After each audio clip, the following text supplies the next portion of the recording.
Welcome everyone to the LinkedIn Live, and all of you have been waiting here patiently. Thank you so much. We really appreciate your patience while we dealt with the technical glitch that we are facing. I'm very, very excited to be here to start with our new initiative, which is LinkedIn Live, a bi-monthly initiative where we want to talk about, or rather have honest conversations about everything related to entrepreneurship, circular businesses, women entrepreneurship, and also climate action is on our top agenda. We are very, very happy and very privileged to have Kavin Kumar Kandasamy with us today as our first guest. He is a serial entrepreneur, founder of ProClimb, which is a climate action company, and also a very huge influence on what's really happening in the climate scene at this point of time. So, welcome, Kavin. Before we go to the questions, I just want to thank you so much that you have been so amazing and so patient with all the technical problems and the problems before, and just very supportive of our new initiative. So, thank you so much and welcome as our guest to inaugurate this LinkedIn Live initiative with us. Thank you very much. Thank you, Teresa. Thank you for having me, and all in good gist. Great. So, Kavin, before we start the interview or before we get into the subject matter, I want to ask the first question, which is like an introduction question about you have built so many companies and you are doing some really amazing work in the climate space right now, both in India and Sri Lanka. So, how has your journey been right from starting your first company till setting up ProClimb right now? It is a story of perseverance for my own self, and it's a story of conviction. Um, uh, as long as you're able to believe in yourself, I think you'll be able to get at least one person to believe in you. And if two or more people believe in you, and then you're going to have a following. So there are now people who believe in us, who believe in every enterprise we have set. So I started my journey in education, where it was more of one school in a small town, where I had the good fortune of building it up to 7 private schools. And then that is spread across Tamil Nadu, where we now serve about 8,000 students and employ 1,200 people. But moving on, I've set up a skill company called WeSkill, which is again where we are investing in a certain way of upgrading human capability to be able to be relevant in today's world. And the third thing now we're doing is climate. So in a sense, if you ask me, Teresa, my job is to be investing in the future and making sure we're future ready at all times. So none of it has been easy, but everything has been absolutely rewarding. You're on mute. Amazing. I think that's quite a humble way to put it, to be very honest. So ProClimb actually does multiple things, including managing climate projects, investment. Can you talk a little bit about what is your vision behind ProClimb and what kind of work it is doing in the current climate landscape?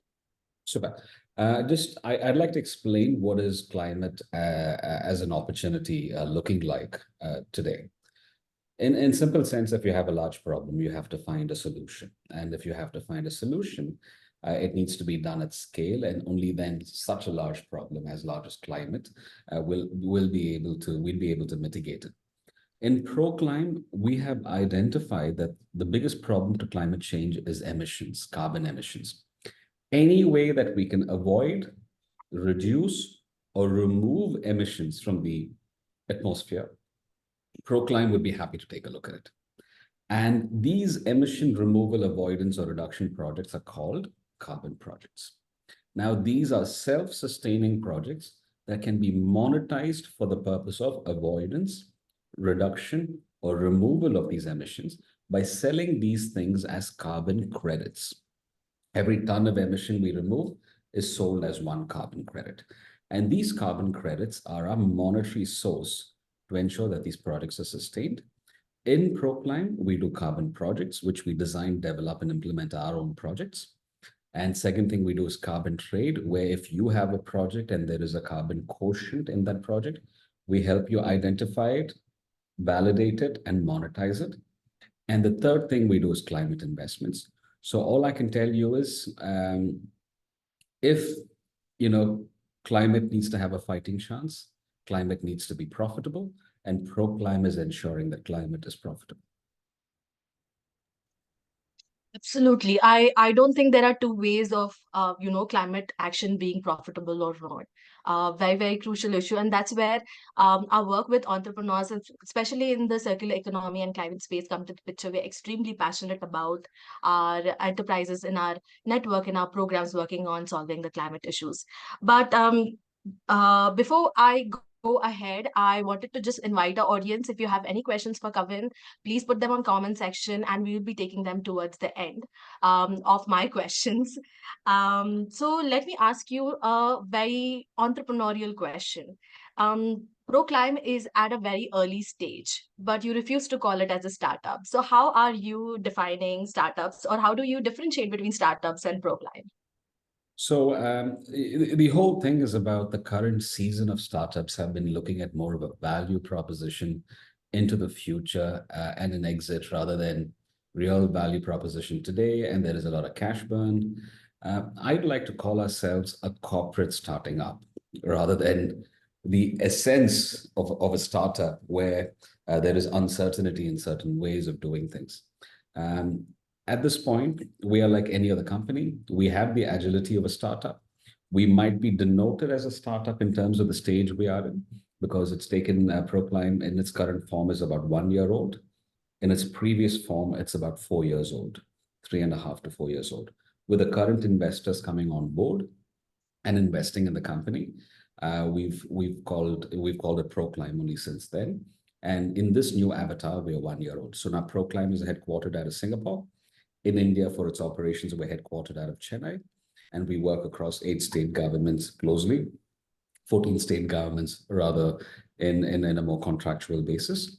And we work with the government of Sri Lanka, and we work in Sri Lanka, out of Colombo. At this stage, we are structured like a proper corporate organization destined for growth, rather than the mentality and the frugality of a startup. So that's exactly why I'd like to take away that packaging of a startup, but we have the nimbleness, the risk appetite of a startup, but we are a corporate setting up ourselves. I think that's a very interesting way of looking at, building businesses, because technically, whenever somebody gets started with their company, they love to call themselves as a startup. I mean, it's a badge of honor. And here you are, who have built multiple companies, are saying you're keeping that badge or that name a little bit far away. So very interesting for sure. Let's jump into climate conversation at a bird's eye view. In many of your conversations online or with different people, you have spoken about the interconnectedness of climate action with agriculture, with health.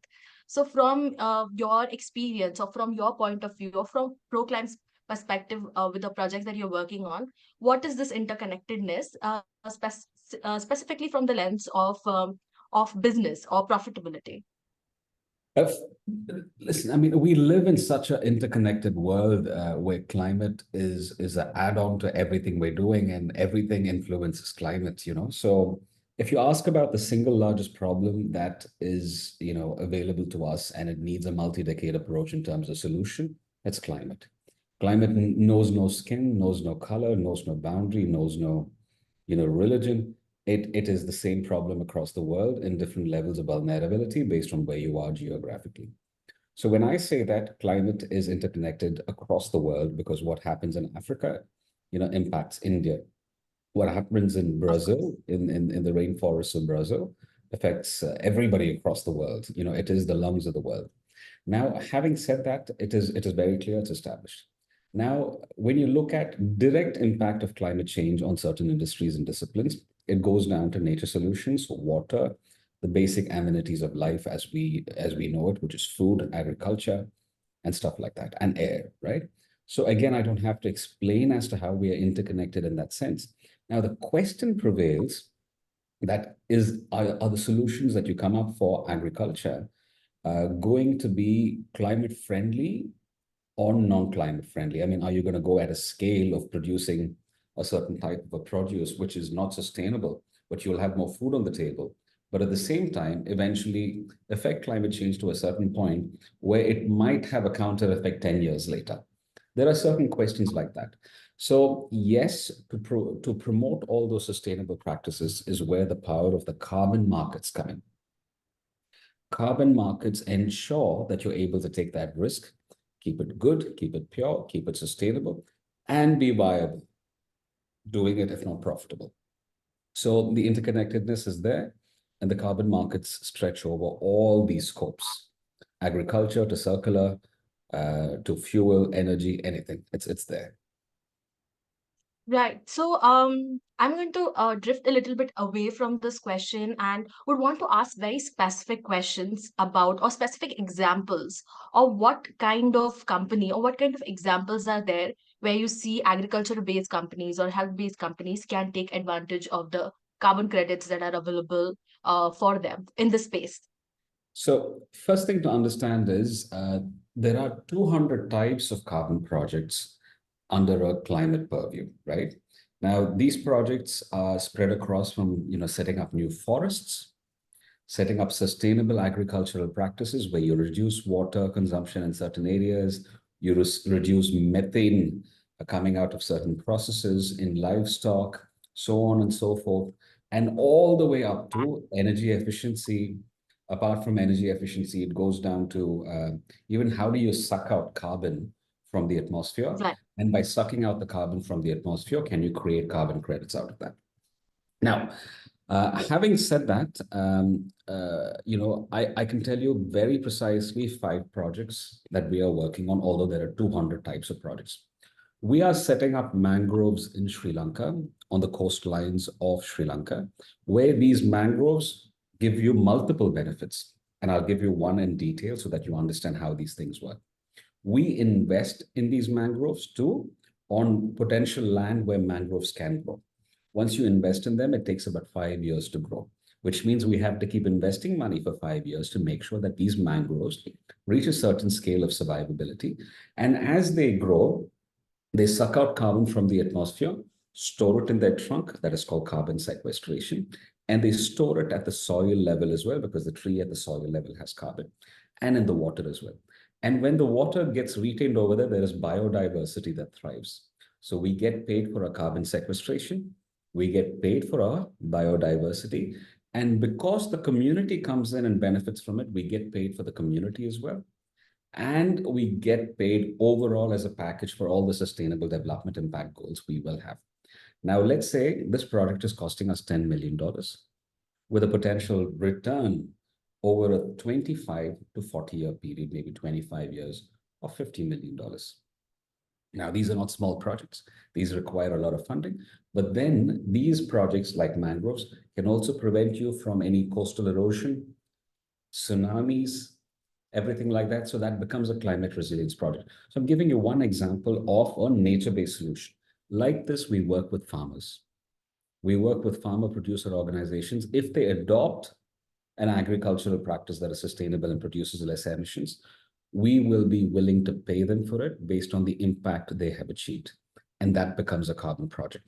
And the other project that we're doing right now is we're working on biochar across India. And you're familiar with farmers who burn their stubble across India, and there's a lot of invasive species that has taken shape across India. We are happy to take all those biomass, put it into our biochar plants, very environmentally friendly fashion, convert this into a carbon process, which is called biochar. And then the biochar is now released back into the soil or various other forms where the carbon is permanently removed out of the atmosphere, or at least for the next 100, 150 years. So every time we remove or reduce or avoid emissions, we're able to claim a carbon credit for it, and that's how we get paid. And now I just given you practical examples of how these projects get done. Fantastic. This is very exciting. I'm just going to push a little bit further and ask you some more questions around the examples of where carbon credits come from and how they can be monetized. So my question to you is, are there any surprising model, like a model that surprised you? Oh, from here also there is an opportunity to generate revenue through carbon credits. Are there any models or examples or either you have invested or come across anywhere in the world? So the first thing is to make sure 2 things in the carbon market happen. One is your project needs to be of high integrity. If you are doing something for the sake of accounting it creatively, and then just claiming that you have impact, that is low on integrity. And they never really have any additional impact on Mother Earth. So that's integrity. Second, what we do is we have to fulfill a condition called additionality.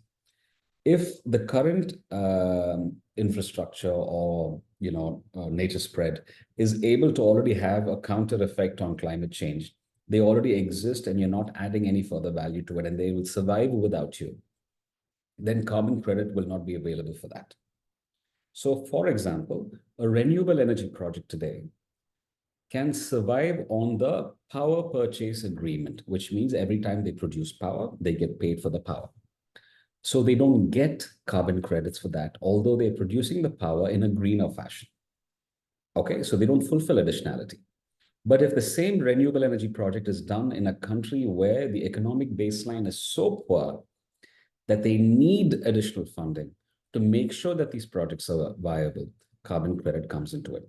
Now, having said that, am I surprised by certain processes that can generate carbon credits? Absolutely not, because I think most of the processes we do today are getting efficient by the day, from electric vehicles to so on and so forth. But let me give you one example, which most people might not be aware of. If your city or your state puts up a mass rapid transport system that moves people from A to B in public commute, and if it uses electricity rather than combustion engines or conventional fuel, there is carbon credits coming out of that too. The number of people that avoid being on the road using internal combustion engines or fossil fuel, and then they take a more eco-friendly approach, over time we can generate carbon credits for that too. So that means your Mumbai metro is eligible for carbon credits. So it might not be a surprise to some, but to a lot of people, they don't know it. It can do that. And these make the projects more viable. I mean, it is very surprising that a government infrastructure project, which by default we just assume it to be the responsibility of the government to provide as a service, can also provide carbon credits. I'm going to ask a corollary question over here. Um, One is, so all the examples that you've given are very capital intensive projects. So where does a company with a small capital come into the play when it comes to carbon credit? Is there any scope for them to be profitable while running a small business? So a few things that somebody has to take as thumb rules in the carbon markets. One, you have to be heavily science backed, right? There is a lot of data that needs to be used to verify if you're having the necessary impact or not, and it needs to be done over a prolonged time rather than I did it yesterday, can I get carbon credits today? So every time you have to see where did you start off from and what sort of impact did you have and how long can you have it until that becomes the new norm. Okay, so there is a great amount of science involved in generating carbon credits. Now, having said that, there are companies that have come up with innovative energy efficiency technologies, right? And they've come to us saying, can I get this? And we always verify if there is a methodology to quantify the impact as a carbon project. And we say, yes, go ahead, we can do it. But it's preferred to do carbon projects at scale, right? It's always, but 10 of y'all can come together. So a waste company that is rack picking plastic and converting the plastic into some sort of circular project is eligible for carbon credits. But the question is, at what cost, right? So most of these projects are eligible. It's only about the feasibility of investing into justifying the science, which is a little more, cost intensive. That's the only challenge. I would not no to companies or projects saying from looking at carbon credits or carbon markets, but it's important for them to understand at what point do they become viable for them. But remember, carbon credits cannot be used as the sole form of survival. It can be something that adds more value to your project. Only in certain types of projects like forest development or so on and so forth, they are self-sustaining completely, right? And even in direct air carbon capture, they're self-sustaining completely. But for smaller projects, yes, they are, but they might not be self-sustaining. Great. I think with this, we have a first question, and I would read out the question to you, and you can answer this question. Are there examples of executed projects on biochar that has helped in carbon sink and soil improvement? So there are few projects that have already gone into the registries. If somebody is asking that question, they will be aware of the general methodology of how this gets registered as a carbon project. And there are enough projects across the world where biochar has been implemented, and these projects have generated carbon credits, and the impact has been proven, and those credits have also been monetized by companies that are willing to claim the impact of that carbon credit in their books. So yes, there are. And if they need more examples, we'd be happy to share it with you sometime later, and y'all can put it up on your, LinkedIn page. Thanks, Kavin. I think we have quite a few questions coming in. I'll take a second question before I go back to my question here. So there is Hegriv asking, saying, "Hello, Kavin and Teresa. I want to get your views on the following. Natural capital has a very limited representation. Let it be revenue statements of a company, GDP of a company, a country, etc. Because of zero cost tagged for nature. Nature is being depleted at ease without the cost being incurred by the initiator. What are your thoughts on recognizing and incorporating the cost of natural capital in all of our economic choices? How ProClim wants to position in natural wealth accounting?" Wow, that's a very loaded question. Now, it is actually a straightforward question. He's saying, are people valuing the cost of nature? And as many thanks, I agree. It is a very valid question. Firstly, all countries have signed up to the Paris Agreement, which means all of them want to take a look at their emissions and understand, will they want to continue down that path of economic growth with environmental destruction, or find a balance between economic growth and destruction, right? So now all these countries that have signed the Paris Agreement in 2014, all 190 plus countries have pledged to go carbon neutral and eventually net zero. It's already there. So most of these countries have already started putting out their natural capital asset management roadmaps in play. Most of them have started looking at degraded forests and have started putting plans in place where they will restore all these forests or this natural capital. Now, in Tamil Nadu, they've already gone ahead and quantified the economic impact of a wetland. Okay, if there is a wetland, how much of revenue or how much of economic value is it contributing back to the society? Because everybody thinks it's just a wetland. Let me just reclaim it and build something on top of it. No, these wetlands have been quantified at about 4,300 crores in Tamil Nadu alone for a certain area. So when there is so much of economic impact coming out of that, why would you destroy it? The whole way of looking at nature as an asset is that, are we doing something in that area? Absolutely. I don't have the liberty of announcing two major projects which we're investing a significant amount of resources on, where we are mapping an entire country's natural capital asset using LiDAR and tokenizing it to say, these are all the areas of destruction. These are all the areas we will reforest. And as we reforest it, we will package it as a carbon project and monetize it. So since the economic value is there, the country will choose not to destroy that forest anymore. So yes, I agree, but I hope that answers your question. That is a wishful thinking, I would say, that the countries will choose not to destroy their natural resources for If there is development. if there is revenue coming out of it, why will they? That's true. Again, I mean, yeah, I mean, there is a lot of gray area over there in this conversation. Okay, so I think there are more questions coming in, but I will go back to my questions. Before I ask the question, let me just give you a heads up. We started late, so we will be closing in late, but this late is now in 5 minutes. So if you have a burning question for Kavin, please do ask them in the comments, and we will take interesting questions on priority, and rest questions would be answered in the comment section. So Kavin, question to you. You're working with two governments, one in India, one in Sri Lanka. So if you want to compare them with respect to the opportunities, the landscape, the dynamics, can you give us some interesting insights from your experiences of what's happening in these two countries?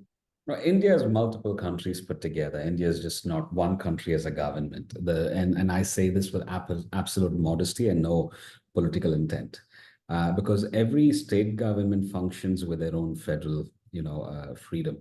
So it's almost like Tamil Nadu behaves differently to Andhra, Andhra behaves differently to Telangana, and Telangana vice versa to Gujarat, and Gujarat to Haryana, and then that to Sri Lanka. Sri Lanka also has a federal structure where it's one central government and multiple state provinces, but then the convening power in Sri Lanka is much easier because it is a country that is much smaller in size, more tightly knit, and central jurisdiction prevails, but state have liberty, but then they're happy to work with each other a little more closely as against our country, sometimes where the policies are not the same in terms of impact on the ground as to what was conceived in the center and rolled out in the state.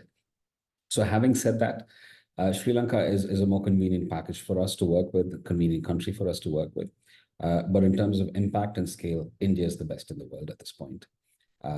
Because we're able to work with multiple states, but it takes the same amount of effort. We don't work directly with the center alone. We work with the state governments because all of them have the liberty to engage in a roadmap that is more convenient to them, which again adds back to the country's initiatives, of course. But that's the way it is.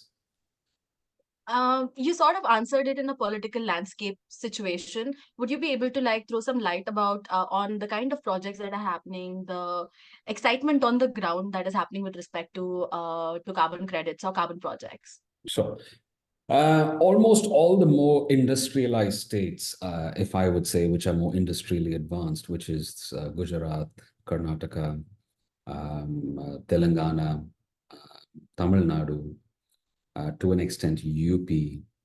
All these states have started looking, Maharashtra, have all started looking at the carbon markets more favorably and seeing how do I tap into the power of the carbon markets to help me fund a lot of my green, circular, and climate-friendly aspirations. Okay. The central government in India has launched its own compliance market now, or it is to launch. And the voluntary markets are getting more freedom to engage. There are two types of carbon markets, right? They're the compliance market and this is the voluntary market. So the Indian government is very proactive in coming up with what exactly is a compliance market for them. By June or July, those markets should be up. So all I can tell you is everybody is looking at the carbon markets proactively because it is a opportunity that could bring an additional $1 trillion into India, and which will be necessary funding to use for the various green aspirations of the country.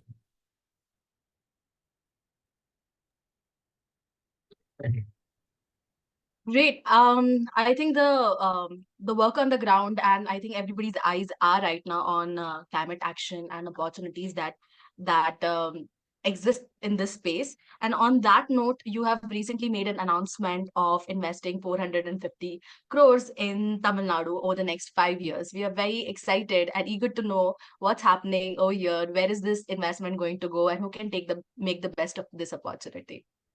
So in Tamil Nadu, we are looking at nature-based solutions in terms of understanding how can we support the state and also increasing its forest cover.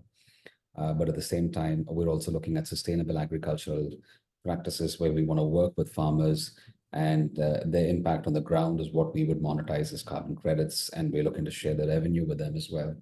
We're also working on biochar projects to fight against the invasive species in Tamil Nadu in terms of the biomass of trees and everything that are degrading the land over here. We're working on that. We're also working on carbon capture, where we're able to suck out carbon from the atmosphere and permanently trap it geologically into the ground, which means that carbon capture is able to be quantified as credits of very high value, where they sell north of a few $100s in the global markets. We're looking at that. We're also investing in capacity building for e-mobility transition.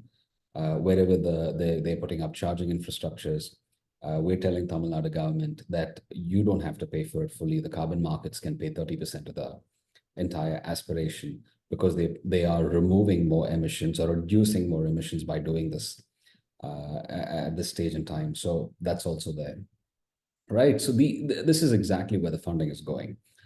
60 million is just an initial token at this point. But we believe a state like Tamil Nadu alone has a multi-billion dollar potential uh, from carbon markets, as it goes for every other state in India. And we have similar roadmaps for most of the states, and we're working on funding lines for all of them.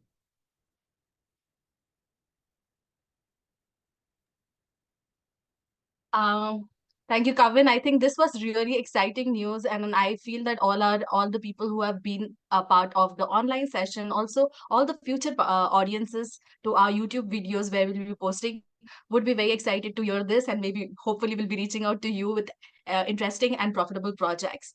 I'm going to take a step back and go back to our favorite topic about startups, and especially startups in the circular economy business. As a seasoned entrepreneur who has set up multiple successful companies, and this is also a parting question, what are the kind of practical tips or advice you might have, maybe just one or two, that have really shaped your entrepreneurial journey or have you got you through difficult situations?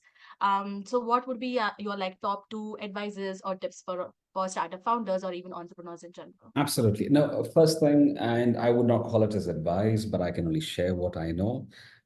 Advice comes from a place of absoluteness, and there's nothing absolute in this world, in my opinion. There's always a better way of doing things. First thing, find a good partner to share the bandwidth with.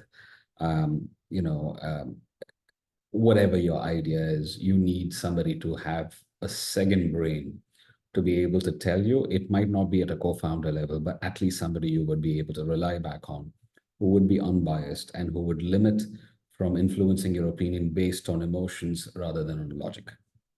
If you have that strength, because the most important asset you have is the ability to control your own thoughts and see how those thoughts can influence other decisions. So I would say you are the most important asset, more than any funding that you would get in the room, because if you can get that right, that goes a long way. Second thing, as I have continued come to realize, the world is filled with a lot of ideas, but bad financial planning. If you can find somebody who understands finances, who's able to sort of draw a good roadmap for you and be able to say, now, stage one, stage two, stage three, this is all we have. If we reach that stage, let's not burn more, let's wait it out a little longer, do all of that. They need to be, sometimes these are mostly emotional calls rather than logical conclusions. My suggestion is to have a good financial expert on board, would help you understand all of this. And this comes from one of my board members, well, who keeps telling me, you need to have the best financial advice in the room, because there's nothing that beats the power of an instinct of an entrepreneur in a startup world. As a startup, I've built two startups myself, but I choose not to proclaim a startup for the very simple reasons of how we are structuring it and how we're going forward, although we fall in the startup category in every sense of our existence. But he keeps telling me this, right? Your instinct can never be beaten, but at the same time, finance is finance at the end of the day. It behaves a certain way. So those are my two thoughts for anybody out there. Trust your instinct, but work with somebody. Trust your instinct, but get finances right. I think this is the most underrated advice that I have heard in a very, very long time, because everybody gives like, the partnership advice is very common, but nobody's really talking about having an advisor, or just getting your finances straight. And a lot of companies don't do really well because of their cash flow mismanagement, or just not having the knowledge about cash flow management. And this was really underrated, and I think very, very important advice to all our audiences, startup founders. If you're listening to this, please do take into consideration. With this, we have sort of come to the end of this LinkedIn Live. Thank you, everyone, for your patience once again, and thank you, Kavin, for being such a brilliant guest and sharing not just your time generously, but all your experience and examples with all our audiences. And yeah, with this, we can wrap up. Any parting words for us or our audiences? Oh, no, no, thank you for having me, Teresa. Thank you to the entire Idobro team, Aparna, for reaching out first, and for thinking that I should be a part of your talk series. And to this is the inaugural talk series, so I hope we set the right tone. But to everybody out there, whatever you're doing, whatever you're aspiring to do, all the very best with it. And this is coming from somebody where some people have told me you're too young to be doing this or that. Age is just a number, doesn't matter what you're doing. Finances, we started with 5,000 rupees on something and we built something, considerable out of it. I think money is out there as long as you're able to package it, tell the story the right way. Money is never the concern. It will find you. So do not limit your aspirations based on the numbers you see in front of you. If you can reach out to the right people at the right time, build your networks and work with all of this, and through whatever engagements like this as well, I think, at some point it's going to pay off. Thank you, Kavin. So, with this brilliant nuggets of advices, we officially wrap up our first episode of Startup Dialogues, our bi monthly LinkedIn Live initiatives that we started from today. Thank you, everyone, and have a great weekend. All right. Bye. Thank you all.